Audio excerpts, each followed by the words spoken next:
Backchat TV. Subscribe.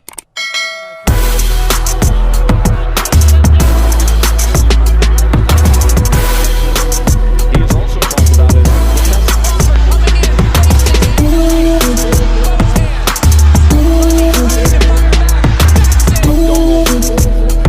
That left hook is so very, and it's so long and so precise and so hard, but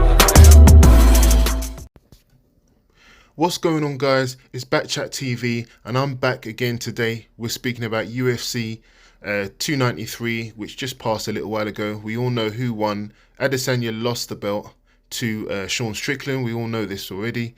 But I just want to speak about the fight, but not just the fight, but the attitude change towards Adesanya, which I've seen online.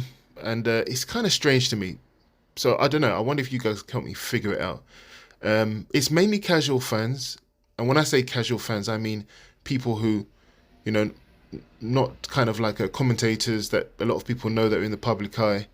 It's normally like people who are making comments in the comment sections, and fans who go to events but are not actually involved in the actual fighters training or involved in the fight game in general. So these are the people I'm talking about when I talk about casual fans.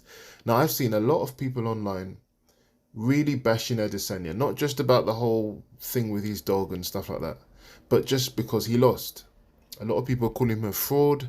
A lot of people say, oh, he was never really that good. He wasn't as good as we thought he was because look how badly he lost. Some people saying he's rubbish. As soon as you find him out, he's useless. He doesn't deserve to have a rematch. Sean Strickland was always a better fighter. He's much better than we thought he was. So there's always this kind of polarization in the way that you've got the people who think that Adesanya was never good, really, and he got exposed. And then you've got the people that think, well, Adesanya is good, but Sean Strickland's just much better, and he's the best in the world now that he's been crowned the number one. And then you've got people who are just bashing Adesanya that he's this and he's that. Listen, I just wanted to make a video because I thought it was crazy, even offline. Personally, friends that I know, when I go to the gym and people that I meet, you know, they're the epitome of casual fans. Oh yeah, I saw the Adesanya. Yeah, he lost. He got exposed. Blah, blah, blah. You know, he should retire. He's never going to be, you know, this kind of talk. Listen, I just want to make a comment about it. If you step in the ring or the octagon, you should be applauded. Yeah. If losing is part of the game, it's a competition. We have to get behind these fighters to make them even want to do the things that they do. You know, a lot of fighters quit before or retire before they should because of backlash from casual fans, not getting the love from casual fans, not getting any support. And, you know, if the fighters take responsibility in their training and getting in the ring, then fans should kind of take responsibility, but a lot of them don't. You know, these fighters, Adesanya, Sean Strickland, Pereira, all the fighters, they should be applauded. They go in the ring not knowing as if they're going to win or not.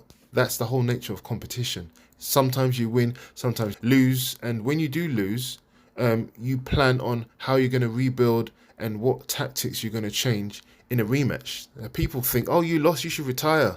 You got beaten so badly, why should you want a rematch?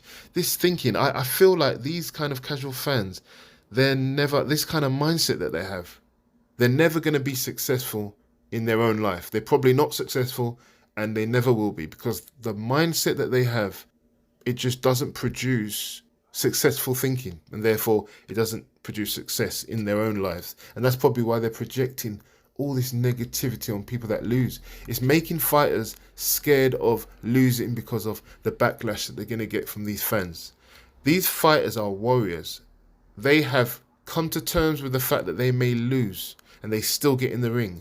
But it's actually much more difficult to face what all these people are going to say about them on Twitter when they get knocked out or something. It's a competition.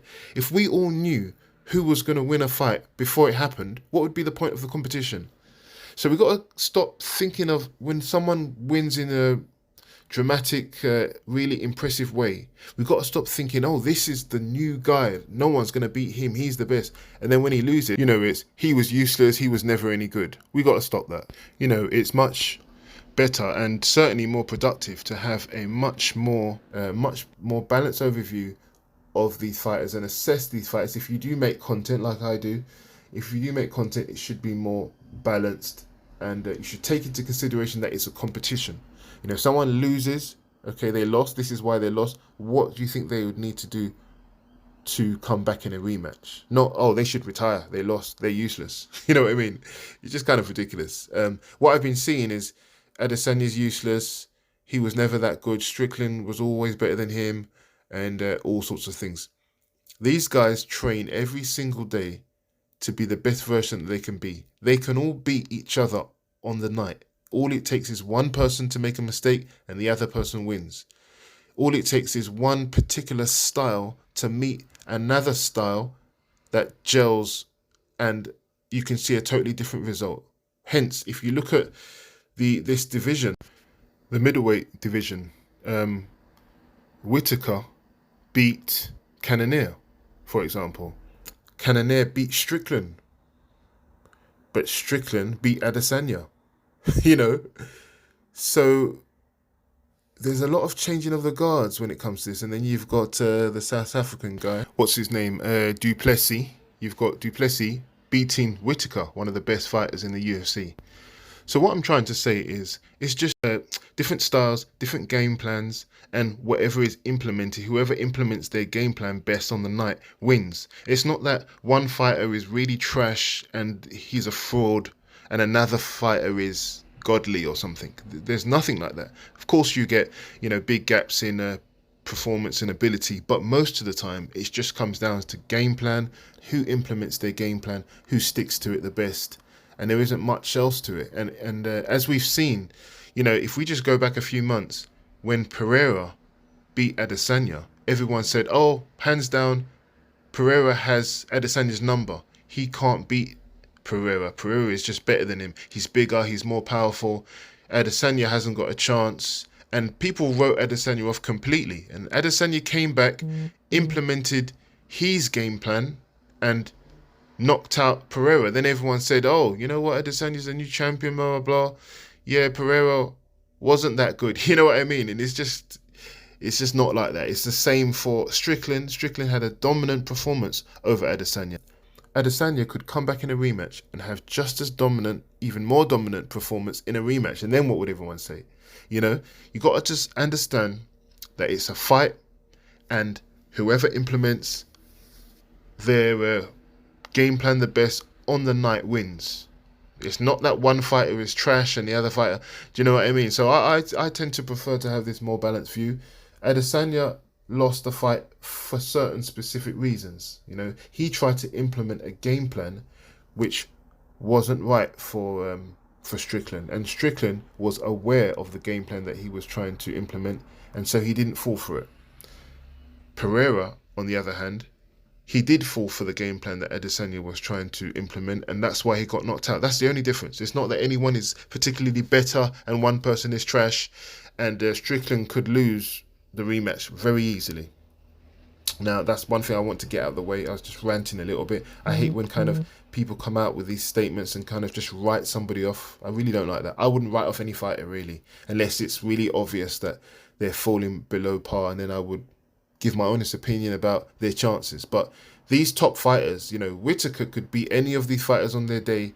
Cannonier could beat any of these fighters if given the opportunity. One of these guys make a mistake. Duplessis could beat all of them. You never know. He could similarly lose to all of them. It really is a stacked division, and what makes it great is that these fighters lose and have to, you know, rearrange their game plan and come back and find a way to win. That's what makes it exciting. So this is really exciting now. Adesanya is as good as what people always thought he is, but he's going to have to realize that he has to change his game plan. Now, I want to speak a little bit about the evolution of Adesanya a little bit. Adesanya used to kind of be a little bit more aggressive, but then he ran into kind of like Kevin Gastelum, for example, and ended up having a 5-round war. And I think from that fight, he realized, I don't have to fight like this. Not every fight has to be really tough. So Adesanya kind of adapted his game and used his skill set and his speed, his agility to catch people coming in. and he became more of a counter striker, and he had more success because he had learned that he doesn't need to go to war and always be aggressive. So he had more success being a counter striker, and that was just great until he came up now against, first of all, Pereira. You know, losing to Pereira, he learned a few things there, that he should be a little bit more patient, and this time he planned it perfectly. He played possum. Pereira came in to try and get the finish and then got knocked out himself. Now that was such a good game plan that Adesanya tried to do the same thing against Strickland, because Strickland has a kind of character where he's not scared to get hit. He seemed like the perfect person to fall prey to this counter technique that Adesanya uses. So Adesanya was trying to lure him in, bait him in all the time, and Strickland stayed strict, like his name, to his game plan and didn't fall for it. And Adesanya was doing everything to set these traps, you know, punching a little bit slower than normal to try and bait him into throwing a shot that he could quickly counter. When that didn't work, he tried to play possum against the cage. When when Strickland did catch him with something, he pretended like he was more hurt than he was. You see him put his hands up against the cage, hoping that Strickland would come charging in, the same thing Pereira did, and Strickland didn't do that. And he just didn't give Adesanya any chances to implement that style of fighting. Now, by the time Adesanya realised that he wasn't going to fall for it and that he was losing, it was too late to change it up and become more aggressive or something. So he either ran out of time or he just didn't have the answers. Now, in the rematch, personally, I think that Adesanya, to have a chance to win against Strickland, now has to change and adapt again, like we all have to do in life. I think he needs to have a very close look at the Pereira knockout win against Strickland. How did Pereira get that knockout win? Now, if you watch that fight, Pereira was on the back foot. Strickland was pressuring, just like the way he did against Adesanya. And Pereira was kind of like feinting certain shots, but what he did, he didn't feint shots to get out of the way to give more time on the back foot like Adesanya was doing.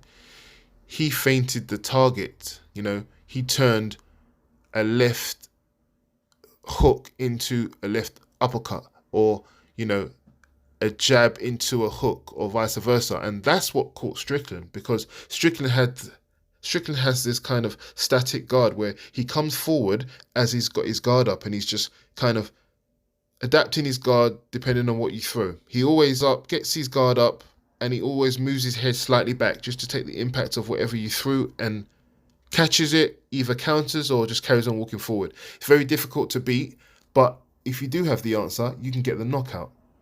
So he just needs to feint and redirect the strike at the last minute to a different target zone. That can be, like I said, turning a left jab into a hook, or a hook into a jab, or a left hook, right hook into an uppercut at the last minute, and he'll get round Strickland's guard. That would be the best thing that I would be working on if I was Adesanya. I'd also work on, you know, being more active, kind of confusing him with a lot of strikes, leg strikes, thigh strike, calf strikes, I mean, and you know, you can feint those calf strikes as well. You know, if you do a few leg kicks and then you, instead of going for the leg kicks, you bring it up the middle all the way up to the chin instead, or to the midsection, just mixing up those strikes so that he doesn't know exactly what's coming, because Strickland has a way of blocking the strikes that you throw as he's walking forward. He doesn't really anticipate the shot necessarily, and so, you know, if he gets his guard hand up in the wrong position, you've got him. So that's what Adesanya really needs to work on, among a few other things. I think he's perfectly capable of beating Strickland in a rematch. I don't know why people are writing him off. I also think that Strickland is perfectly more than capable of doing exactly the same thing, if not worse, in a rematch also, with more confidence. But we don't know what would happen. Maybe with more confidence, he comes forward more and gets caught. But I think he's more likely to, you know, stay on the back foot, especially as the champion, and just stick to his game plan. And I think it's Adesanya who has to change something to get around. He's got to get around that guard now. And he's the one who has to find a way of being aggressive without getting knocked out himself. So it's a new test for Adesanya. I'm excited to see the rematch happen. I think he should be given a rematch for being such a dominant champion. I know he got rematch opportunity against Pereira and now getting another rematch in order to avenge another loss. Maybe that's not fair because it's holding up the division. But at the same time, it is a big fight. Strickland is a big name now. Adesanya has been a big name already. And it makes sense that they have a rematch. You know, there's a grudge issue between them. And now Strickland's got a win. I think that makes it even bigger. So they should have a rematch again, I think. And then the winner should fight the next person in line. But I would be happy with seeing Strickland fight, you know, Duplessis or whoever is next in line also. Let me know what you think about these haters and people just writing off these brave warriors, man. It really annoys me.